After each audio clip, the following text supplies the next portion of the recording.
आप सभी को मेरा नमस्कार। भारतीय इतिहास के अंतर्गत आज हम अगला चैप्टर लेके आए हैं और जिसके अंतर्गत हम पढ़ेंगे बंगाल और उसके बाद हम पढ़ेंगे बंगाल के नवाब। भारत के प्रांतों में अगर बात करें तो भारत के प्रांतों में बंगाल अत्यंत उपजाऊ और समृद्ध क्षेत्र है। बंगाल की बात करें तो प्राचीन काल में मगध और अंग का हिस्सा था। मध्यकाल में बात करें तो दिल्ली सल्तनत के अंतर्गत आता था और उसके बाद बात करें तो नवाबों के हाथ में चला गया। अगर हम बंगाल के सबसे बड़े नगर की बात करें तो कौन सा होगा? कोलकाता। और अगर हम बात करें राजधानी, उस समय क्या थी? कोलकाता थी। तो यहाँ पर जब हम पढ़ते हैं तो इससे पूर्व हमने पढ़ा था भारत में यूरोपीय कंपनियों का आगमन, तो उसमें अंग्रेजों की स्थिति में सुधार की बात हमने की थी। तो फर्रुखसियर साहब जो मुगल सम्राट थे, उन्होंने अंग्रेजों के लिए एक शाही फरमान जारी किया था, हमने पढ़ा था। ठीक है, तो यहाँ पर 1717 में फर्रुखसियर साहब ने मुर्शीद कुली खां को क्या बनाया? बंगाल का नवाब बनाया। 1717 पे बंगाल के नवाब बनते हैं और 1727 तक बंगाल के नवाब रहते हैं। बात करें मुर्शीद कुली खां, तो इन्होंने बहुत महत्वपूर्ण कार्य कैसे किए? देखिए, इन्होंने राजधानी ढाका से मुर्शिदाबाद हस्तांतरित की। ढाका जो कि कहाँ है? बांग्लादेश में है। तो ढाका से मुर्शिदाबाद कहाँ है? पश्चिम बंगाल में। तो ढाका से राजधानी कहाँ हस्तांतरित की? मुर्शिदाबाद। ठीक है, तो ये भी क्वेश्चन आपके एग्जाम में बन सकता है। उसके अलावा इन्होंने इजारेदारी प्रथा की शुरुआत की। इजारेदारी प्रथा किसे कहते हैं? ठेके पर भू राजस्व की व्यवस्था।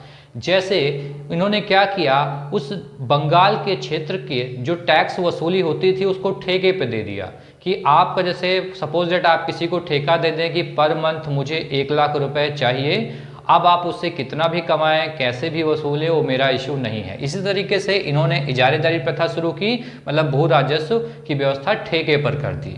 उसके लिए उन्होंने एक तकावी ऋण की व्यवस्था की, किसानों को राशि प्रदान करना। इन्होंने क्या किया, बहुत सारे ऐसे किसान गरीब लोग जो ऋण टाइम से नहीं दे पाते थे, तो इन्होंने उनके लिए तकावी ऋण की व्यवस्था की कि आप क्या कर सकते हैं, हमसे राशि ले सकते हैं और जिससे आप ऋण का भुगतान कर सकते हैं। तो तकावी ऋण की भी व्यवस्था किसने की? मुर्शीद कुली खां ने की। उसके बाद इनका दामाद कौन था? सुजाउद्दीन। इनका दामाद सुजाउद्दीन बंगाल का नवाब बनता है। कब बनता है? 1727 में। और कब तक रहता है? 1739 तक रहता है। 1733 में बिहार का कार्यभार भी सुजाउद्दीन को मिल जाता है। ये क्या करते हैं? अलीवर्दी खां को बिहार का नायब सूबेदार नियुक्त कर देते हैं। किसे नियुक्त करते हैं? अलीवर्दी खां को। अब अलीवर्दी खां को बिहार का नायब सूबेदार नियुक्त करते हैं। उसके बाद बंगाल का नवाब कौन बनता है? सुजाउद्दीन का पुत्र कौन? बेटा सरफराज खां। सरफराज खां कब बनता है? 1739 से 40 तक सरफराज खां रहता है। अब सरफराज खां यहाँ पर एक उपाधि धारण करता है जिसका नाम है आलम उद दौला हैदरगंज। इसकी उपाधि एग्जाम में पूछी जा सकती है। आलम उद दौला हैदरगंज की उपाधि धारण करता है। कौन धारण करता है? सरफराज खां। उसके अलावा बात करें 1740 में सरफराज खां की हत्या हो जाती है। कौन करता है? अलीवर्दी खां करता है। कहाँ पे करता है? गिरिया। गिरिया एक जगह होती है, गिरिया में अलीवर्दी खां सरफराज खां की हत्या कर देता है। यहाँ पर क्या, ये बहुत इंपॉर्टेंट इसलिए बन सकता है क्योंकि अब जो एग्जाम का ट्रेंड आ रहा है उसमें आपके बंगाल के नवाबों का क्रम पूछा जा सकता है, या उनके ऐसे पूछा निम्नलिखित में से कौन सा बंगाल का नवाब नहीं रहा, या फिर नवाब दिए हो आगे उनका कार्यकाल दिया हो, पूछा जाए निम्नलिखित में से कौन सा असत्य है। ठीक है, तो इस प्रकार से क्वेश्चन बन सकते हैं। तो यहां पर क्या हुआ? सरफराज खां की हत्या हो गई। किसने कर दी? गिरिया में 1740 में किसने कर दी? अलीवर्दी खां ने। अलीवर्दी खां इनकी हत्या करने के बाद क्या बैठ जाते हैं? बंगाल के क्या बन जाते हैं? नवाब बन जाते हैं। 1740 से 1756 तक कौन है? अलीवर्दी खां हैं। अलीवर्दी खां क्या करते हैं? 2 करोड़ रुपए देकर अपने पद को स्थायी कर लेते हैं। मुगल सम्राट को 2 करोड़ रुपए एक तरीके से घूस कही जाएगी, 2 करोड़ रुपए घूस देकर अपने नवाब के पद को स्थायी कर लेते हैं और मुगल सम्राट से वादा करते हैं कि उन्हें टाइम टाइम पे नजराना भेंट करते रहेंगे और टैक्स भी देंगे।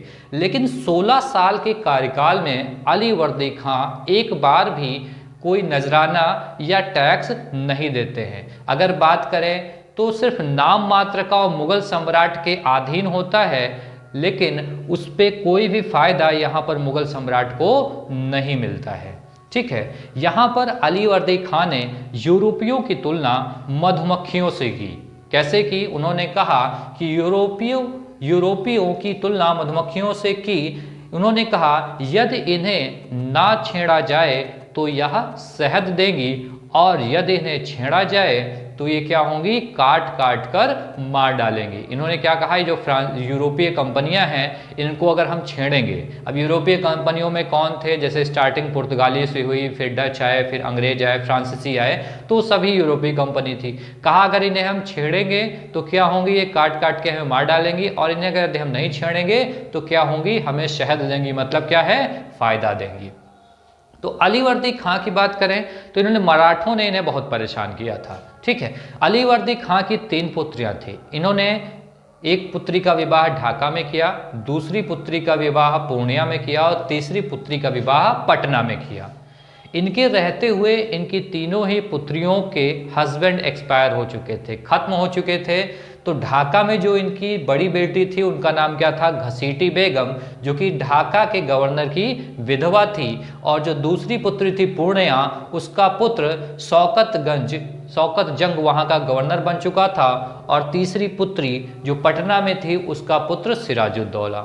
1756 में अली वर्दी खां की मृत्यु से होती है और मृत्यु से पूर्व ही अली वर्दी खां अपना उत्तराधिकारी नियुक्त कर देते हैं। किसे?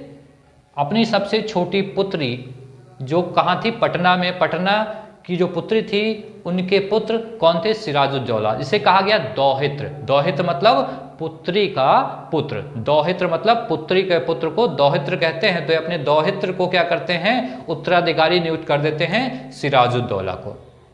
अब यहाँ सिराजुद्दौला क्या करते हैं? बंगाल के नवाब बन जाते हैं। 1756 से 1757 तक इनका कार्यकाल होता है। अगर इस टाइम की हम बात करें तो इस टाइम ये जो भी घटनाएं चल रही हैं, इसी समय क्या हो रहा था? अंग्रेजों और फ्रांसीसियों के मध्य संघर्ष हो रहा था। संघर्ष कौन सा हो रहा था? कर्नाटक का प्रथम युद्ध, कर्नाटक का द्वितीय युद्ध और कर्नाटक का तृतीय युद्ध। कर्नाटक का तृतीय युद्ध जिसे सप्तवर्षीय युद्ध भी कहा गया, तो सप्तवर्षीय युद्ध अंग्रेजों और फ्रांसीसियों के बीच में चल रहा था। अब जब सिराजुद्दौला गद्दी पर बैठते हैं तो इनके 3 शत्रु हो जाते हैं, 3 दुश्मन हो जाते हैं। दुश्मन कौन होगा? यहाँ पर इनकी मौसी। सबसे पहले बात करें पूर्णिया का नवाब। अब पूर्णिया के नवाब कौन थे? शौकत जंग। ठीक है, शौकत जंग इनकी मौसी का लड़का, शौकत जंग पहला शत्रु। दूसरा घसीटी बेगम जो क्या थी? इनकी मौसी थी, दूसरी शत्रु। और तीसरे शत्रु कौन है? अंग्रेज है। तो यहाँ पर ये इनके 3 मुख्य शत्रु हो जाते हैं। और एक युद्ध होता है मनिहारी का युद्ध, जो कि 1756 में होता है, अक्टूबर 1756 में होता है, जिसमें क्या करते हैं? सिराजुद्दौला शौकत जंग को मार डालते हैं। ठीक है, शौकत जंग को मार डालते हैं। उसके जैसे मैंने बात की 1756 में सप्तवर्षीय युद्ध चल रहा होता है, स्टार्टिंग होती है। तो सप्तवर्षीय युद्ध में अंग्रेज और फ्रांसीसियों के मध्य होता है। तो अंग्रेज और फ्रांसीसी क्या करते हैं? किलेबंदी कर रहे होते हैं। तो अंग्रेज कलकत्ता की किलेबंदी कर रहे होते हैं, वहाँ पर फोर्ट विलियम वहाँ का क्या है? एक बहुत बड़ा महल है। और उधर फ्रांसीसियों की बात करें तो चंद्रनगर की किलेबंदी कर रहे थे।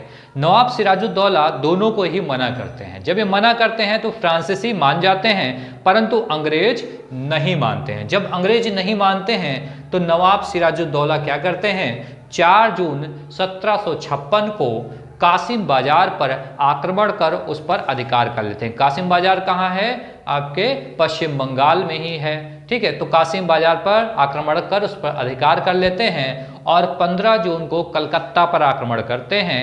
5 दिन घेराबंदी करने के बाद 20 जून 1756 को फोर्ट विलियम कॉलेज पर अधिकार कर लेते हैं। अंग्रेज वहां से भागकर उड़ीसा का एक द्वीप है जो बंगाल की खाड़ी में स्थित है, फुल्टा द्वीप, वहां पर जाकर शरण लेते हैं। तो इस प्रकार से हमने बंगाल के नवाबों की बात की, सीक्वेंस की बात की। अब इन्हीं बंगाल के नवाबों में सिराजुद्दौला का मुख्य रोल हो जाता है, क्योंकि आगे की कुछ ऐसी घटनाएं हैं जो हमारे भारतीय इतिहास में बहुत इंपॉर्टेंट हैं। जैसे कि अभी नवाब सिराजुद्दौला, हम आगे इसके आगे पढ़ेंगे, अगली क्लास में पढ़ेंगे, तो ब्लैक होल की घटना पढ़ेंगे कि ब्लैक होल की घटना किसे कहते हैं या ब्लैक होल की घटना का उल्लेख किसने किया। अलीनगर की संधि पढ़ेंगे और सबसे महत्वपूर्ण युद्ध पढ़ेंगे जो कि बंगाल के नवाब सिराजुद्दौला और रॉबर्ट क्लाइव के मध्य होता है, प्लासी का युद्ध। प्लासी का युद्ध, तो ये हम अगली क्लासेस में पढ़ेंगे।